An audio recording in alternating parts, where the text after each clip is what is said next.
recreated Lego Minecraft in the actual video game, but today I wanted to know, is the reverse possible? So today I recreated part of my Minecraft city into Lego, and let's just say the result was interesting. So the software I decided to utilize was this wacky software made by these chaps known as Bricklink, which lets you use all of the Lego parts ever made in existence! And then lets you construct it all into instruction papers and even order all the parts required in case I want to go broke over this thing in the future. I started off with attempting to construct a simple skeleton in order to figure out the scaling of the set properly, rather than just guessing and making the model about 3 times larger than it probably should be. And after scrolling endlessly to attempt to locate the parts required to construct a skeleton, I tried to recreate, well, Jake. I started with, of course, the diamond sword and diamond pickaxe, as while that might not be canonically accurate anymore, it's what Jake utilized for 9 out of the 11, 12 episodes. And also grabbed a diamond chestplate to represent the fact that, hey, this is a build made in survival! To continue, I constructed the water of this lovely building I decided to replicate, and then made the structure 1 Lego brick tall so that it could combine with the majority of other Lego Minecraft sets, despite the fact that they appear to have stopped that. And after finalising the platform for the rest of the build to rest on, I constructed the rest of the body of the build. But it was at this point I had already discovered a major flaw, the lack of any custom prints. So I just slapped on a skin-toned Minecraft head and figured I'd rely on good old blimmin' paint later to try and fake some printing onto the character. And now it was time to add those lovely nether brick fences as seen on the edge of the water in the actual city. So I replicated a technique used in other sets with fences in them, such as the first night, copied the style and feel of Lego Minecraft in order to erect these wacky little things. Look at them! Aren't they great?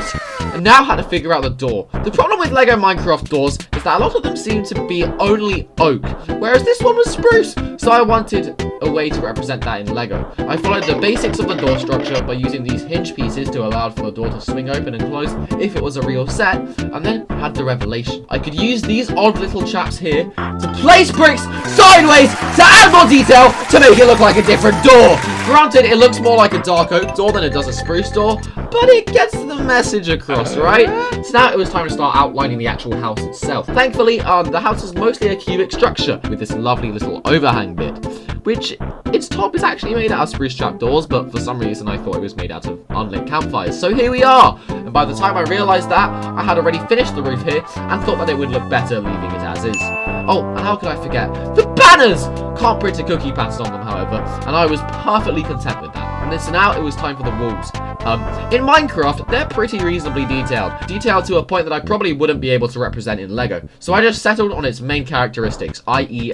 The fence windows. And with that, I just had to slap a roof onto the build and it would all be finished, right? Well, if only it was that simple. So I ignored the issue of having to add 2 more floors by adding a nice little rug and a crafting table. Oh, and a furnace! I used this little ledge to add tiles and a few small plates to allow the roof to be taken off if it was a set in person, and then just plopped on the tiles required to give it a full roof. Oh, and I figured I should probably mention, I'm not going to build a back or a side.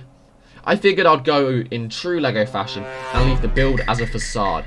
But now it was less of a replication and more of just, hey, let's build with the Lego moment. Because from this point onwards, I'm pretty sure I didn't utilize a single reference ever again.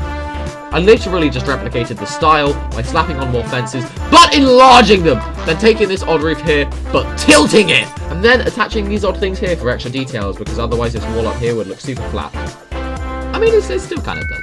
And now all that was needed was the finishing touches, like a bed, and a cake, and a torch, and kaflowing! My Lego version of a Minecraft world is now complete, and after failing to import the project into Blender, which ended up pretty atrociously, I whisked up a texture for Jake's face, badly photoshopped it onto the final rendered images, and my Lego Minecraft world is now finished. But the point of this was how accurate can I make it? The answer is, it starts off accurate.